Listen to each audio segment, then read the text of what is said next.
दोस्तों, आज के वीडियो में मैं आपको एक बार फिर से रियल इंडियन हॉरर स्टोरी सुनाने जा रहा हूँ। तो आप वीडियो को एंड तक ज़रूर सुनिएगा। अगर आप मेरे चैनल पर नए हैं और आपको हॉरर स्टोरीज़ और मिस्टीरियस स्टोरीज सुनना पसंद है तो आप मेरे चैनल को सब्सक्राइब कर लीजिए। और अगर आपके साथ भी कोई सच्ची घटना घटी हो तो वो आप मुझे मेरे इंस्टाग्राम पर भेज दीजिएगा। मैं अपने इंस्टाग्राम का लिंक आपको दे रहा हूँ नीचे डिस्क्रिप्शन बॉक्स में, और पिन कमेंट में भी मैंने अपने इंस्टाग्राम का नाम लिख दिया है। वहाँ आकर आप अपने साथ घटी सच्ची घटना भेज सकते हैं, जो मैं अपने वीडियोस में फीचर ज़रूर करूँगा। आज जो घटना मैं आपको सुनाने जा रहा हूँ वो एक पेड़ से जुड़ी हुई है, जो कि करीबन 100 साल पुराना है, और वो एक पीपल का पेड़ है। तो बिना कोई टाइम वेस्ट करे चलो मैं आपको डर से भरी वो कहानी सुनाता हूँ। मेरा नाम आतिश है। आज जो घटना मैं आपको सुनाने जा रहा हूँ वो मेरे साथ साल 2006 में घटी थी।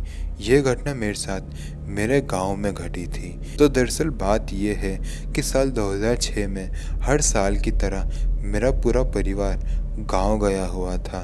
हम लोग हमारे नाना नानी के घर गए हुए थे। हमारे नाना नानी के घर पे एक बहुत बड़ा और बहुत ही विशालकाय पीपल का पेड़ था। जब भी मैं अपने नाना नानी को पूछता था कि नाना नानी ये पीपल का पेड़ इतना बड़ा आखिर हुआ कैसे, तो वो मुझे कहते थे कि ये बेहद ही पुराना पेड़ है। मेरे नाना नानी मुझे बताते थे कि उनके पापा मम्मी ने उन्हें यह बताया था कि ये पेड़ करीबन 100-150 साल पुराना है, जिस वजह से ये आज भी यहीं पर खड़ा हुआ है। मैं उसके नीचे हमेशा बैठे रहता था अपने गांव के कुछ दोस्तों के साथ में। हम लोग वहां बैठे बैठे कभी पत्ते खेलते थे और कभी क्रिकेट खेलते थे। आप सोच रहे होंगे कि उस पेड़ के नीचे हम क्रिकेट कैसे खेला करते थे, लेकिन वो बेहद ही विशालकाय पेड़ था।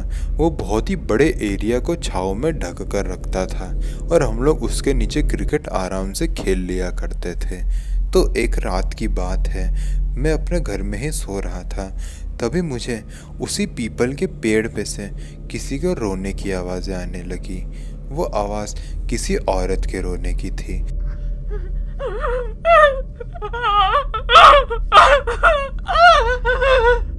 मैं वो आवाज़ सुनकर उठ चुका था। मेरी नींद भी बिल्कुल टूट चुकी थी, क्योंकि मैं ये कंफर्म हो चुका था कि ये आवाज़ उस पीपल के पेड़ से ही आ रही है।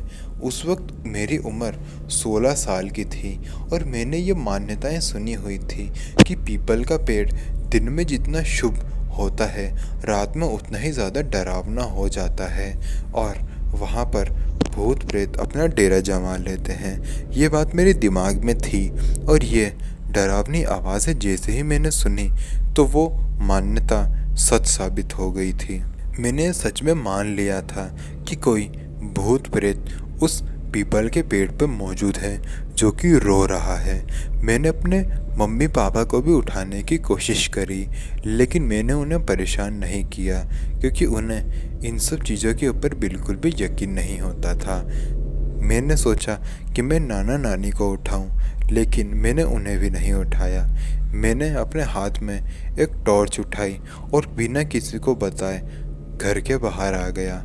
घर के बाहर आने के बाद मैंने अपनी टॉर्च उस पीपल के पेड़ के तरफ मारी। मैंने उस पीपल के पेड़ की तरफ जैसे ही मेरी लाइट मारी तो मैंने देखा कि वो पीपल का पेड़ बहुत ही स्ट्रेंज तरीके से मूव कर रहा था। मूव कर रहा था से मेरा मतलब है वो बहुत ही हिल रहा था। ना तो वहाँ हवा चल रही थी और ना ही ऐसी कोई चीज़ वहाँ थी जो कि उस पेड़ को हिला सके, लेकिन फिर भी वो पेड़ बहुत ही अजीब तरीके से मूव कर रहा था।